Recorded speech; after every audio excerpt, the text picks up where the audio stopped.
बोलो जयकारा बोल मेरे श्री गुरु महाराज की जय। श्री सद्गुरुदेव भगवान की जय। गुरुमुखो, जो दिल है वह तो सागर के समान है।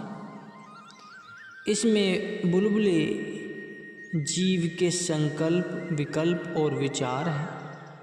ये विचार ही अंत समय यमदूत बन जाते हैं। जिस मनुष्य ने संकल्प विकल्प समेट लिए, मानो उसको मोक्ष की प्राप्ति हो गई।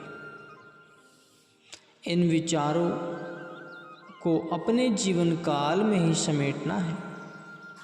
यदि विचार साथ चले गए तो वे वासना का तूफान खड़ा कर देते हैं। मृत्यु के पश्चात यह और भी बढ़ जाते हैं। वासना अनुसार ही दूसरा जन्म मिलता है, इसलिए इस जन्म में ही वासनाओं का अंत करना चाहिए।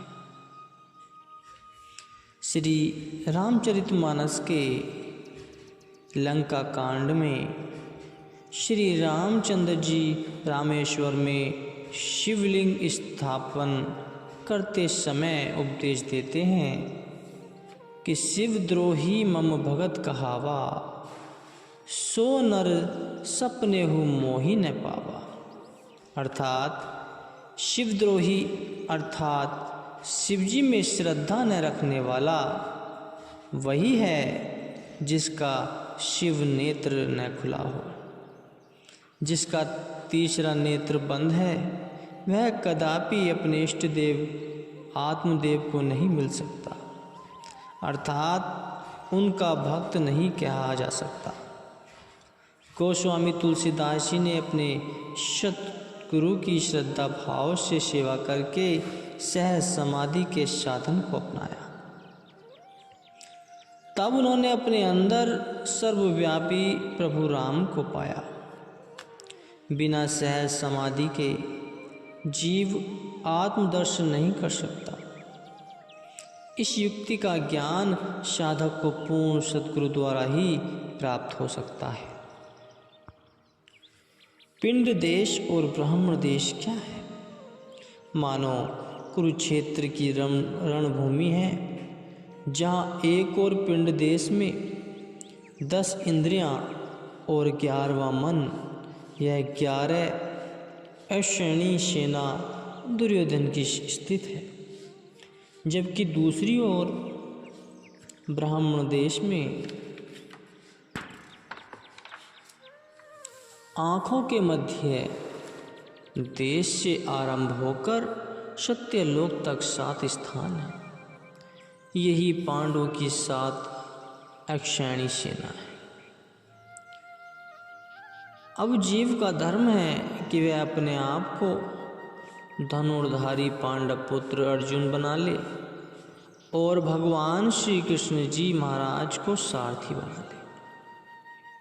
अपनी सुरती रूपी रथ को दोनों सेनाओं के मध्य में ठहराकर त्रिकुटी में सद्गुरु जी महाराज का ध्यान जमावे। तभी कौरव दल रूपी अनंत विषय वासनाओं का अंत होगा। सद्गुरु की कृपा दृष्टि और आशीर्वाद के बिना युद्ध में विजय प्राप्त न होगी। इसका पूर्ण रहस्य संत सद्गुरु ही बता सकते हैं।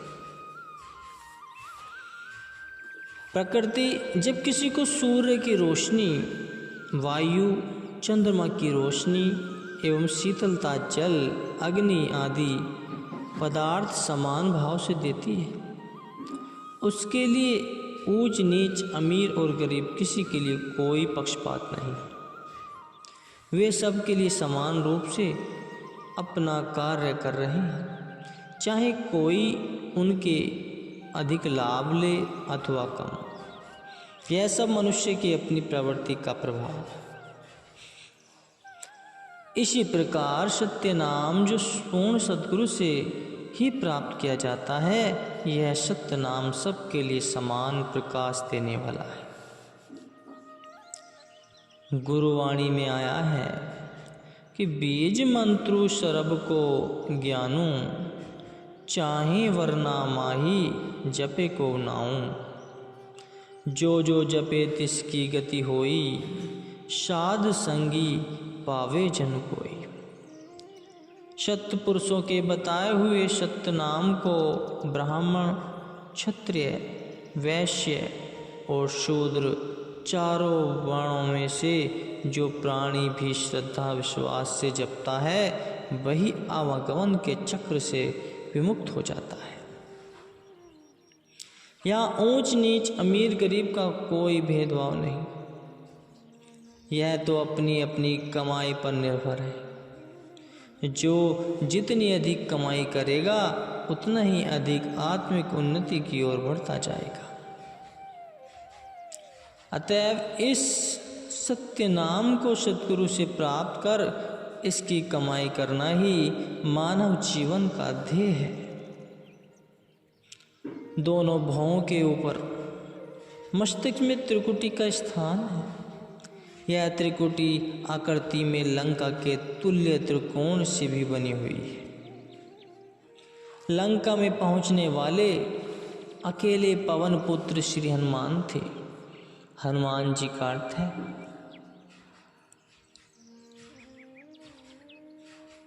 मान का हनन करना, अर्थात मान का हनन करके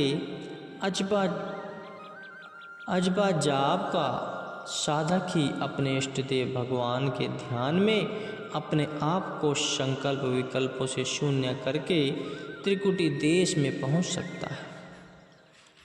वहाँ पर ही सुरती रूपी सीता को भगवान राम का संदेश देगा और फिर अहंकार रूपी रावण के हाथों में जकड़ी हुई सीता को उसके पंजे से मुक्त कराकर राम से मिला सकता है। इस रहस्य का विस्तार संत सतगुरुदेव से ही समझा जा सकता है। साधारणतः देखा जाता है गुरुमुखों कि दुनिया के कामों में सब अपने अपने काम की समझ रखते हैं।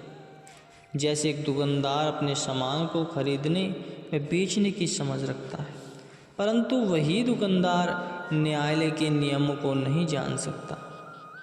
इसी तरह एक मजिस्ट्रेट या वकील जो न्यायालय के कामों में बहुत निपुण है, वह दुकानदारी के काम को नहीं जान सकता। इसी प्रकार से ही सब अपने अपने कामों में निपुण होते हैं। दुनियादार या संसार लोग दुनिया के कामों में भले ही निपुण हों अथवा समझदार हों, परंतु परमात्मा परमार्थ के कामों में उनकी समझ काम नहीं करती। परमार्थ के कार्यों से संत महापुरुषों से ही अच्छी तरह परिचित होते।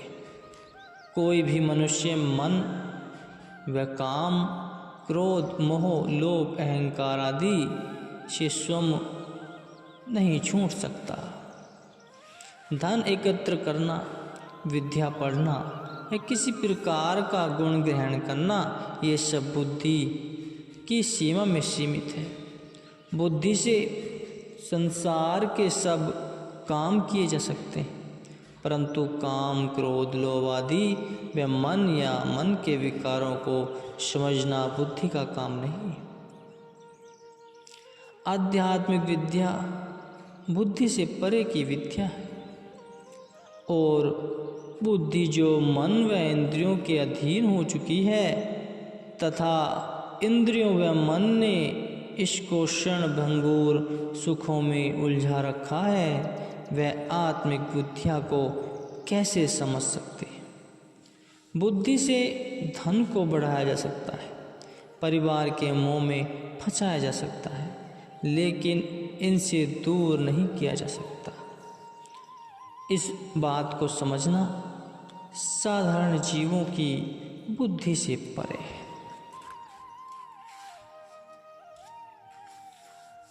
अध्यात्म विद्या को बोध सद्गुरु से ही जीव को मिलता है। बिना सद्गुरु के जीव ब्रह्म विद्या को नहीं जान सकता। ब्रह्म विद्या या आध्यात्म विद्या के समझने से ही जीव आत्म के देश में पहुंच सकता है। यह काम जब भी होगा सद्गुरु की कृपा से ही होगा। संत सद्गुरु की ये काम, क्रोध, लोभ, मोह, अहंकार, मन और विषय विकारों से छूटने का उपाय बताकर परमार्थ पथ पर चलने का इस जीव को आदेश देते। जो जीव संत सद्गुरु के बताए हुए नाम उपदेश की कमाई करते हैं, वे सरलता से इन मानसिक विकारों से छूटकर आत्मा के देश में पहुंच जाते हैं।